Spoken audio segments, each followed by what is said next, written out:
하시면서 오늘도 이 하루를 주님과 함께 시작하시겠습니다. 찬송가 486장입니다.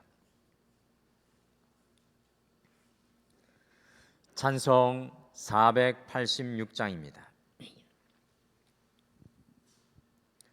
찬송가 486장입니다. 이 세상에 근심된 일이 많고 참 평안을 몰랐구나.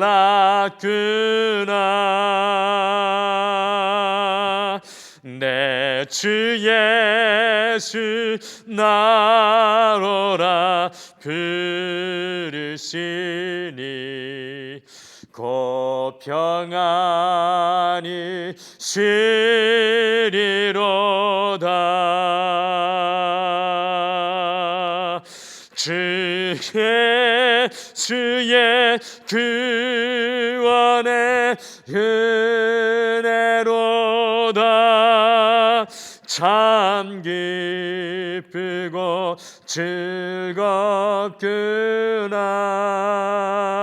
즐겁구나.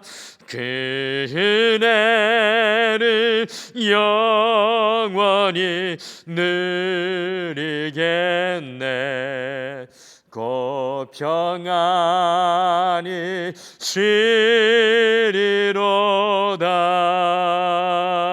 쉬리로다.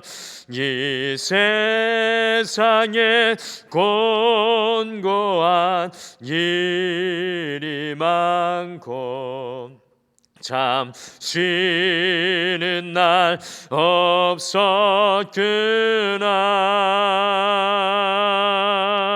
내 주 예수 날 사랑하시오니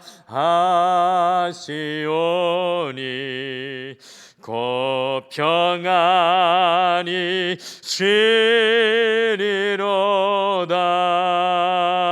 쉬리로다.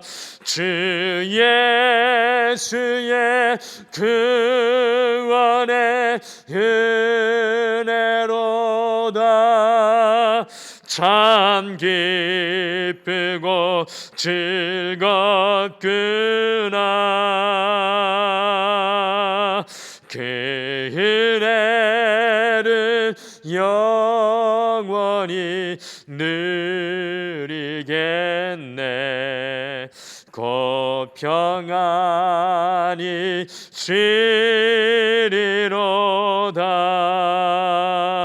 쉬리로다. 이 세상에 죄악된 일이 많고 참 죽을 일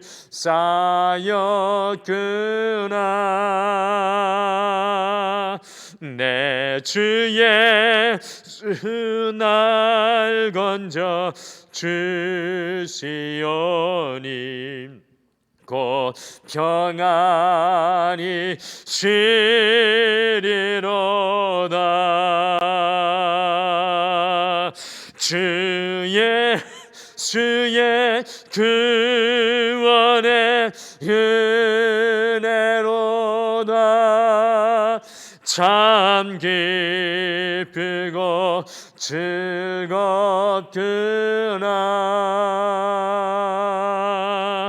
그 은혜를 영원히 누리겠네. 곧 평안이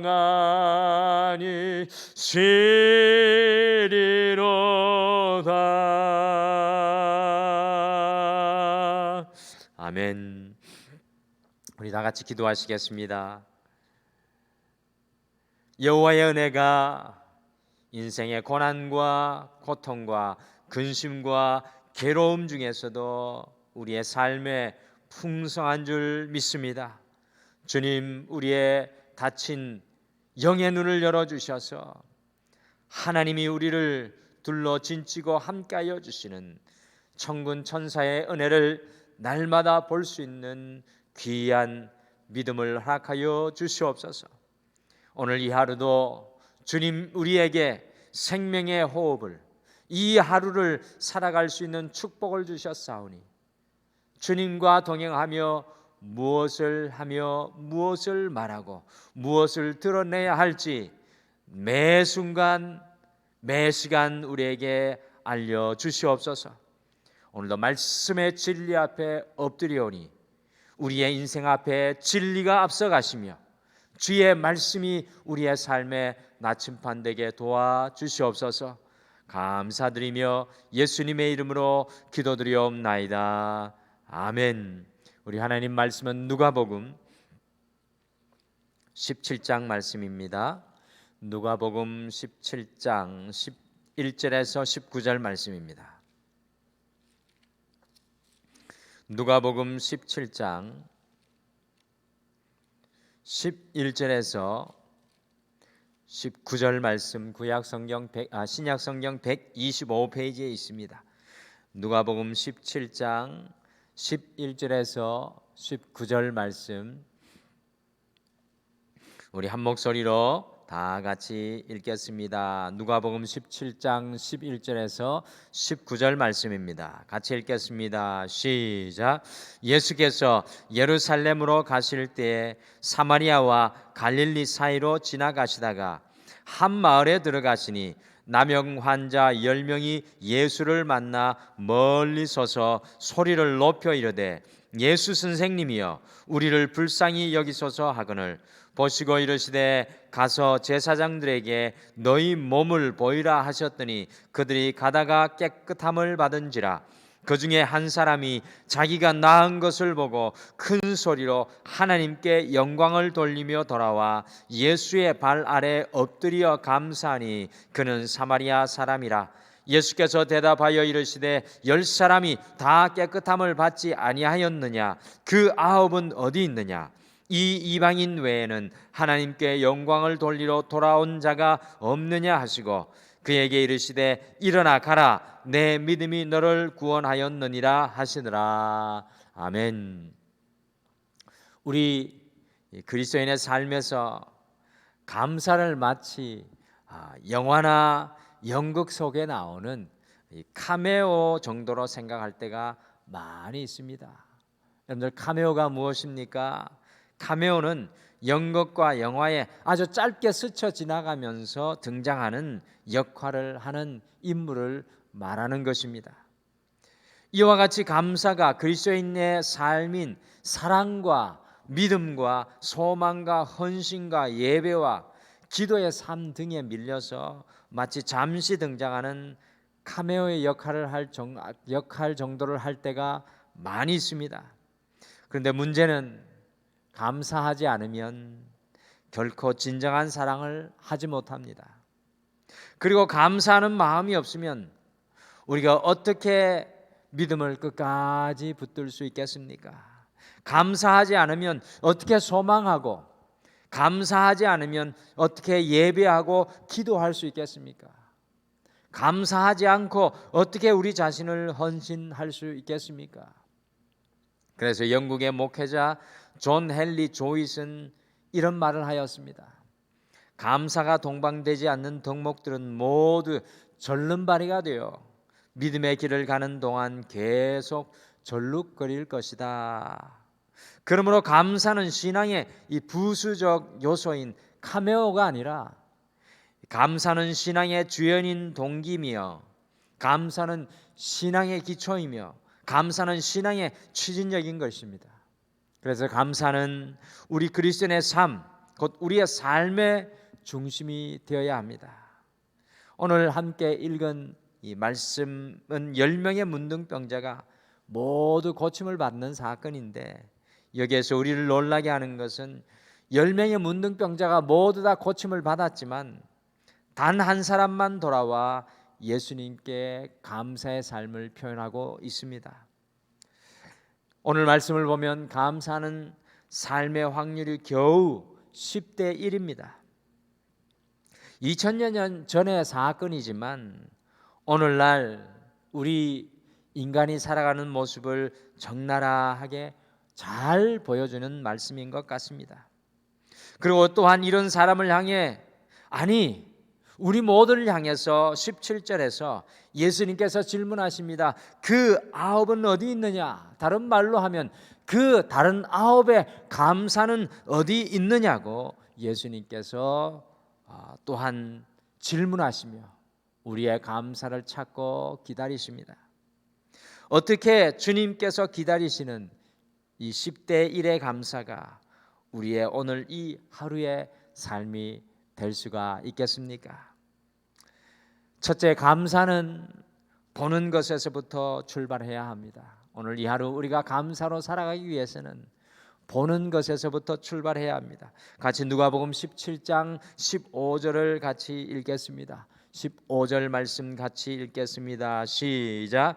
그 중에 한 사람이 자기가 낳은 것을 보고 큰 소리로 하나님께 영광을 돌리며 돌아와. 여기에 보고라는 단어에 주목해 보시기를 바랍니다. 이 보고라는 단어는 성경의 원어로 호라오라는 단어인데 이것은 단순히 본다라는 뜻의 이 시각적인 그 행위를 넘어서 알다, 깨닫다라는 뜻입니다.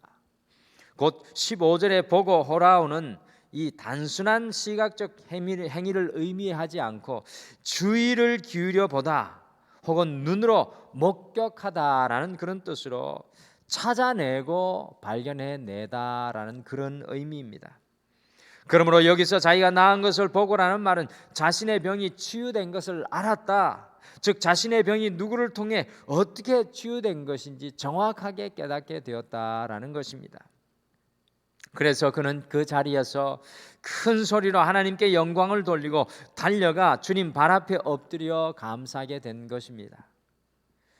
사랑하는 성도 여러분, 감사는 삶을 보는 문제입니다. 감사하는 삶은 이 보는 문제입니다. 무엇을 보고 어떻게 보느냐가 중요합니다. 특별히 우리가 믿음의 시각으로 보면 무엇이든 감사할 수 있습니다. 당장 눈앞에 펼쳐지고 있는 먹구름과 폭풍우까지도 믿음으로 보게 되면 감사하게 됩니다. 믿음의 생각을 가지고 믿음의 눈으로 바라보면 무엇이든 감사할 수 있습니다. 이 본문에서 10명 중 1명이 감사했던 이 사람은 자신에게 일어난 일을 믿음의 생각을 가지고 바라봄으로 감사의 삶에 이르게 된 것입니다. 감사하는 삶은 자신에게 일어난 일들을 믿음의 생각을 가지고 보는 것에서 출발합니다. 오늘 이 하루 믿음의 생각을 가지고 모든 것을 보고 해석하고 살아가셔서 주님께 감사하는 삶을 살아가시기를 축복합니다. 둘째, 감사는 우리의 표현으로 완성되고 더욱 풍성해집니다. 우리 15절과 16절 말씀 다 같이 다시 읽어보시겠습니다. 15절 16절 같이 읽겠습니다. 시작. 그 중에 한 사람이 자기가 낳은 것을 보고 큰 소리로 하나님께 영광을 돌리며 돌아와 예수의 발 아래 엎드려 감사하니 그는 사마리아 사람이라. 울리지 않는 종은 종이 아니고요, 부르지 않는 노래도 노래가 아니고 표현하지 않는 사랑은 사랑이 아니다라는 말이 있습니다. 우리의 감사도 마찬가지입니다. 감사는 생각이나 마음에만 담아두는 것이 아니라 말로, 몸으로, 행동으로 표현해야 합니다. 표현해야 커지고 강해지고 풍성해집니다. 본문에서 이 사마리아인의 감사는 3단계로 표현되고 있습니다. 먼저 큰 소리로 하나님께 영광을 돌렸습니다. 자신에게 일어난 이 치유의 사건의 배경에 하나님이 계신 것을 고백한 것입니다. 이것이 믿음이고요, 이 믿음이 있어야 감사 생활이 가능합니다. 그 다음으로 주님께 달려갔습니다. 자신에게 은혜를 베풀어준 구체적인 대상을 찾아간 것입니다. 하나님께만 감사드리면 그것으로 다 되었다고 생각하는 사람들이 있습니다. 물론 하나님께 감사드리는 것이 먼저지만 본문의 이 사람처럼 자신에게 은혜 베풀어준 당사자에게도 감사를 표현해야 합니다. 마지막으로 이 사람은 주님의 발 아래 엎드렸습니다. 여기서 그가 주님의 발 아래 엎드렸다는 것은 온몸으로 자신의 감사를 표현한 것이기도 하지만 예배의 표현이기도 합니다. 오늘 이 사마리아 사람은 감사의 삶을 예배로 표현하는데, 예배는 주님께서 베풀어 주신 은혜에 대한 최상의 감사의 표현입니다. 은혜를 아는 사람은 예배의 자리를 소중히 여길 수밖에 없고요, 예배가 소중한 축복의 통로가 된 이유가 여기에 있습니다. 주님은 감사의 삶을 살아가는 이 사람에게 19절에 보시면 그에게 이르시되 일어나 가라, 내 믿음이 너를 구원하였느니라고 선언하였습니다. 육체적인 질병으로부터 구원은 물론 영혼의 구원까지 선물로 받고 있는 놀라운 은혜를 발견합니다. 입으로 표현된 감사는 육체의 질병을 넘어서서 이 사람의 마음의 질병까지 온전히 고치고 있는 것을 보게 됩니다. 감사는 표현할수록 강해지고 커지고 풍성해지고 풍성한 복을 부릅니다. 감사는 행복 마일리지, 만족의 마일리지, 기쁨의 마일리지입니다. 감사할수록 우리의 삶의 행복의 마일리지가 쑥쑥 쌓이고, 이 만족의 마일리지가 쌓이고, 기쁨의 마일리지, 형통의 마일리지가 쌓이게 되어서 우리의 삶을 온전하게 하고 풍성하게 합니다. 사랑하는 성도 여러분, 감사는 가슴에 머물러 있는 것이 아니라 우리의 가슴을 뚫고 나와서 오늘 이 하루 우리의 입술과 삶으로, 행동으로 표현되어야 진정한 감사입니다. 가슴속에 머문 감사는 우리만 행복하게 하지만, 우리의 가슴을 타고 나와 입술로 전해지는 감사는 우리뿐만 아니라 모든 사람들을 축복하는 능력입니다. 우리의 인생의 한복판에 감사가 표현될 때 놀라운 삶의 역사와 기적이 일어납니다. 마지막으로 성도의 감사는 예수님의 감사를 본받아야 합니다. 요한복음 6장 11절에 보시면 예수님께서는 어린아이의 보리떡 5개와 이 물고기 2마리와 도시락, 이 지극히 평범한 것, 아니 정말 보잘것없고 초라한 것을 붙잡고 그것을 하나님께 향하여 들고서는 축사하고 곧 감사하였습니다. 성경을 자세히 보시면 예수님께서 그 보잘것없는 어린 소년의 도시락을 들고 기도하였을 때 여러분들 5,000명이 먹을 수 있는 음식으로 곧바로 변화되었습니까? 그렇지 않습니다. 예수님께서 그 보잘것없는 소년의 도시락을 들고 감사의 기도를 하고 눈을 떴을 때 여전히 소년의 도시락 연약한 모습 그대로였습니다. 물고기 2마리와 보리떡 5개 뿐이었습니다. 그런데 예수님께서는 감사의 삶을 넘어서는 놀라운 일을 했습니다. 그것이 무엇입니까? 감사한 이후에 그것을 제자들에게 나누기 시작을 했습니다. 한 제자에게 보리떡과 물고기를 나누어 줬는데 놀랍게도 그대로 음식이 있었습니다. 다른 제자에게도, 그리고 12제자에게도 모두 그 감사의 음식을 나누어 줬는데 그 음식이 그대로였습니다. 결국 감사를 넘어서서 그 감사를 다른 사람과 나누었을 때 5,000명, 아니 10,000명, 20,000명이 먹고도 12광주가 남는 놀라운 역사가 일어나게 되었습니다. 곧 감사를 넘어서서 나누니 2배가 되었습니다. 개인의 감사를 넘어서서 또 나누니 3배가 되고, 감사로 나누니 기하급수적인 역사가 일어났습니다. 예수님의 감사의 삶은 감사를 넘어서는 감사였습니다. 시인 박노일 선생님이 자신의 어머니의 고백을 다음과 같이 말하였습니다. 나는 평생에 감사만 한 죄를 지었습니다. 우리 아들 잘되어 감사하고, 우리 아들 죽지 않아서 감사하고 살았는데 다른 사람들의 어려움들을 돌아보지 않고 그저 나의 감사만 하고 살았던 죄를 지었습니다. 얼마나 깊은 감사의 묵상입니까? 사랑하는 성도 여러분, 우리가 예수님처럼 감사를 넘어서서 살아가기를 소원합니다. 세상의 놀라운 축복은 감사만 한 사람들에게 주어진 것이 아니라 감사를 넘어서서 살아가는 사람에게 주어집니다. 인생의 첫 번째 원리는 감사입니다. 인생의 두 번째 원리는 감사를, 우리의 개인의 감사를 넘어서는 것입니다. 이웃 사람들에게 감사를 나누는 삶입니다. 우리가 건강하면 감사하며 다른 사람들의 아픔을 돌아보고요, 우리 자녀들이 잘 되면 다른 자녀들의 아픔을 돌아보고, 우리의 사업이 잘 되면 다른 사람들의 사업을 돌아보는 이 감사를, 우리 개인의 감사를 넘어서 살아가는 우리가 되시기를 간절히 축복합니다. 감사의 뜻은 그것으로 충분하다입니다. 여러분들, 청교도들이 씨앗을 심어 첫 해에는 완전히 실패하였고요, 두 번째 해에 인디안의 도움으로 옥수수를 심었으나 그것도 신통치 않아서 겨울 동안에 1인당 하루에 5개의 옥수수로만 살아야 했습니다. 그런데 청교도들은 그 5개의 옥수수 나달을 올려놓고 감사하며 그것이면 충분합니다라고 최고의 추수감사절을 올려드렸습니다. 사랑하는 성도 여러분, 감사가 우리의 삶이 되기를 바랍니다. 많이 있음으로가 아니라 그것으로 충분합니다라는 하나님의 은혜를 볼 수 있는 눈이 있다면, 그것을 표현할 수 있는 마음이 있다면 우리도 감사의 삶을 살아갈 수 있습니다.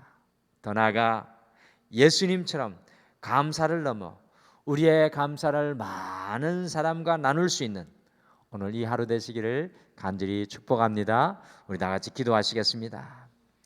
여호와 하나님 아버지, 오늘 주님께서 우리를 기다리시고 찾으시며 그 9은 어디 있느냐, 그 9의 감사는 어디 있느냐라는 주님의 질문을 우리의 가슴 속에 품게 도와주시옵소서. 우리의 인생에 10가지 감사의 제목을 허락하여 주셨지만 우리는 한 가지조차도 감사하지 못하는 연약한 마음과 다친 눈으로 살아갈 때가 너무나도 많이 있습니다. 오늘 이 하루 우리의 삶의 모든 현장에서 믿음의 눈으로, 믿음의 해석학으로 우리의 삶을 돌아보며 여호와 하나님 앞에 감사하게 도와주시옵소서. 그 감사를 또한 표현하며 드러내며 나타나게 하실 뿐만 아니라 우리의 이웃에게 그리스도 예수의 그 은혜를, 그 감사를 나눌 수 있는 오늘 이 하루가 되게 우리의 삶을 붙잡아 주시옵소서. 사랑하는 모든 삶 속에, 성도들의 삶 속에 오늘도 함께 하시고 지키시고 인도하여 주실 줄 믿고 감사드리며 예수님의 이름으로 기도드리옵나이다. 아멘. 하늘에 계신 우리 아버지여, 이름이 거룩히 여김을 받으시오며 나라가 임하옵시오며 뜻이 하늘에서 이루어진 것 같이 땅에서도 이루어지이다. 오늘 우리에게 일용할 양식을 주시옵고 우리가 우리에게 죄 지은 자를 사하여 준 것 같이 우리 죄를 사하여 주시옵고 우리를 시험에 들게 하지 마시옵고 다만 악에서 구하시옵소서. 나라와 권세와 영광이 아버지께 영원히 있사옵나이다. 아멘. 오늘 이 아침에 우리 말씀 생각하시면서 특별히 두 가지를 먼저 기도하겠습니다. 첫째, 주님께서 허락하여 주신 삶의 모든 것에서 하나님의 은혜를 보고 발견하여 감사를 고백하고 표현하고 살아가게 하옵소서. 오늘 이 시간 주님께서 우리에게 허락하여 주신 것을 감사함으로 고백하십시오. 두 번째, 예수님처럼 주님 앞에 모든 것을 감사할 뿐만 아니라 내게 주신 주님의 그 은혜를 다른 사람에게도 나누며 살아가게 하옵소서라고 기도하시며 많은 사람들을 오늘 이 기도의 시간에 중보로 품고 기도하시면 좋겠습니다. 이와 같은 기도의 제목으로 여러분들의 삶을 주님 앞에 내어놓고 간절히 기도하며 나가시기를 바랍니다. 우리 다 같이 기도하시겠습니다.